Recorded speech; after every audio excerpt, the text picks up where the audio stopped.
Hey, I'm John Cannell, and today on Preppy Kitchen, we're making a delicious, easy orange cake. So let's get started. First off, set that oven to 350, grab an 8x4-inch loaf pan and butter it up. You could also use baking spray, that totally works too.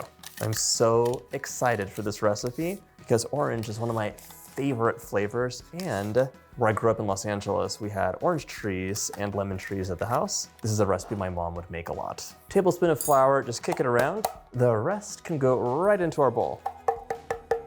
Into a large bowl, I'm adding 2.5 cups or 300 grams of all-purpose flour.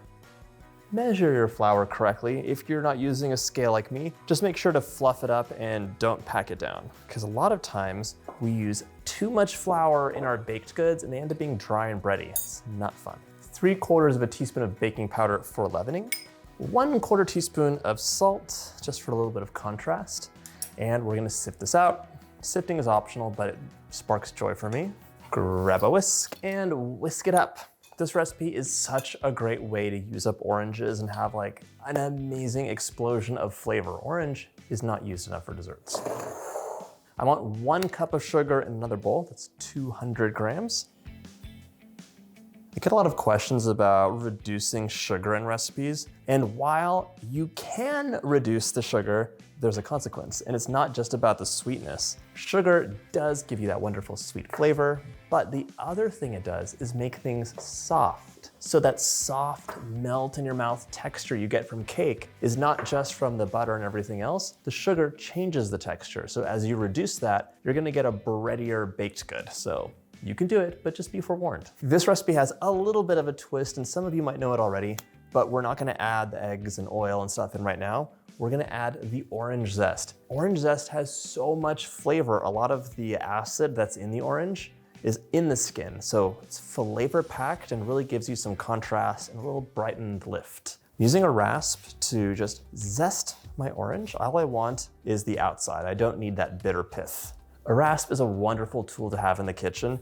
It'll give you clouds of Parmesan on your pasta that just like melt in your mouth. You can use it for grating nutmeg, orange and lemon zest, and it does a lot of other stuff too. It's a must-have tool. But if you don't have one, I can make this happen too. I'm gonna show you what to do.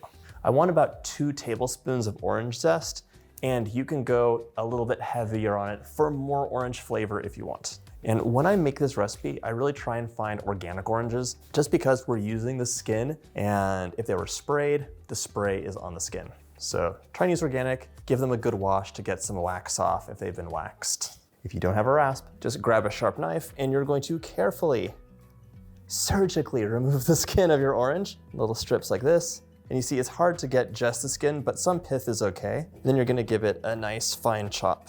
It's a little bit more work for sure, but you end up getting those tiny pieces anyways. And some people have a thing about texture, so I will say that using a zester is much better for having no pith. See, it removes very little, just the top. Tap that out. And now for the fun part, use your clean hands and say bye to your scale. Bye, scale. We're going to mush this all together. Doing this is one of my favorite tricks for any citrus recipe.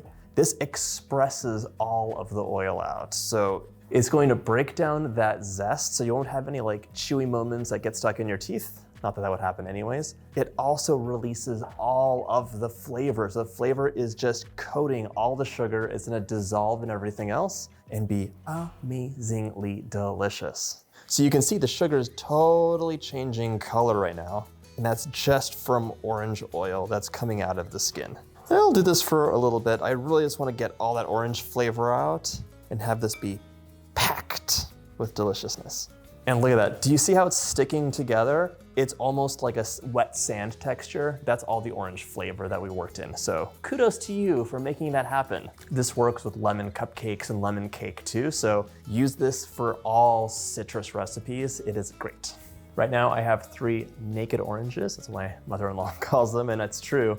If you go into someone's kitchen, you see all the oranges and lemons are stripped, you know they mean business. I need 3/4 of a cup of orange juice right now. And of course, I don't have to tell you this, but fresh orange juice is of course the only thing that you can use in this cake. I'm using a reamer because my zested oranges are a little bit weaker, so the skin will just fall apart. And by the way, like any orange is gonna work in this recipe. So if you have navel oranges, if you have caracaras, like everything's great. But I will say that you do wanna have like a tasty orange. Sometimes they could be like a little bit flat and watery. That's gonna give you like a not amazing cake. You wanna have a lot of orange flavor in them. So if you're making this and you're a bit nervous, just give the juice a taste and see how orangey it is. If you're wondering why I'm working over a piece of paper, it's because any acid is not great for marble countertops. Marble is basically just compacted seashells and any acid dissolves them. Freshly squeezed orange juice is amazing and so delicious, but the acid in the orange and the orange peel that we zested is gonna give us a really tender, amazing dough. It's gonna help like soften that gluten out and just give you a melt in your mouth texture. That's one of the reasons you add vinegar to red velvet cake, you add sour cream to recipes. It's not just that you get that tang, it also helps you leaven things because it reacts with baking powder and more often baking soda, but it gives you this soft melt in your mouth crumb. It's helping to like just soften that gluten out and do some amazing things. Orange is juiced. I'm gonna grab a whisk. Oh look, in case you forgot, my cookbook's available for pre-order. Links in the description box. I'm very excited. All right, to my sugar, I'm adding my freshly squeezed orange juice, 1 tablespoon of vanilla extract. Orange and vanilla is an amazing combination.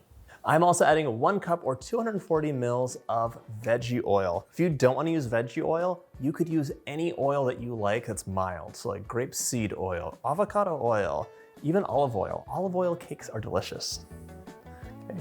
And the nice thing about using oil in a cake is this can go into the fridge and you can enjoy it right out of the fridge cold. If you're using butter in your cakes, it's amazing, and I love butter. I would never hear anyone talk bad about butter, but they do need to be warmed up a little bit in order to have that full melt in your mouth amazingness. And to hold things together and add some richness, we're adding 3 eggs. And these guys are room temperature.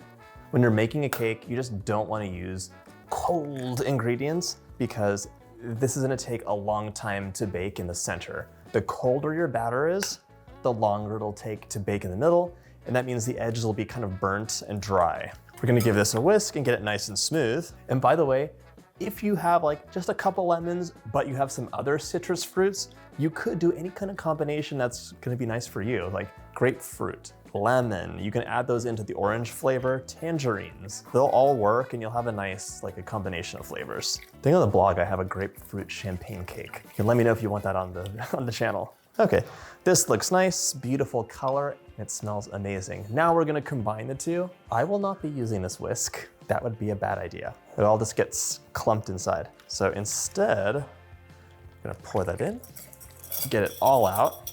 So you don't wanna overmix this batter. That's so important. Measuring the flour correctly and not overmixing the batter are the 2 keys you need to have a delicious cake every time.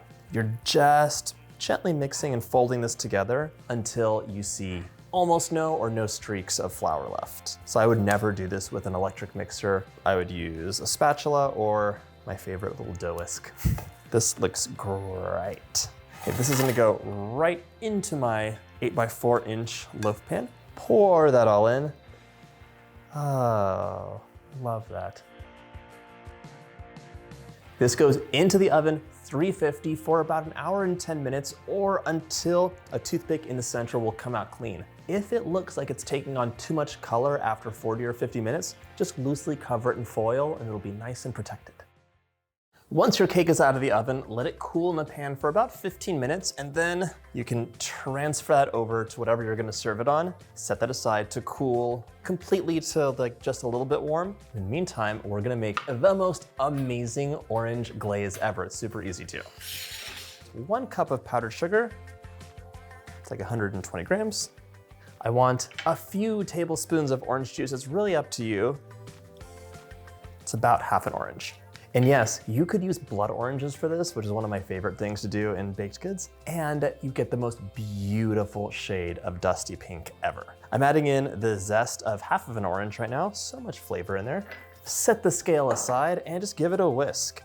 If it's too thick, just add more orange juice. And I will say to give it a second because any glaze you make kind of looks like garbage in the beginning. It's like, oh, what is this? But then the sugar absorbs the liquid. So this is a bit thick, a little bit more orange juice. Just a drop more of orange juice and a minute of mixing, and you have the perfect drizzling consistency. All those pieces of zest in here make me so happy. Grab a spoon and just liberally drizzle that all over the top. I love seeing the drizzle in the well right here at the edge. That's nice. Out of the oven, covered in the most amazing glaze ever, and if you can see this texture, I am in heaven. I could live in this cake. That is so good.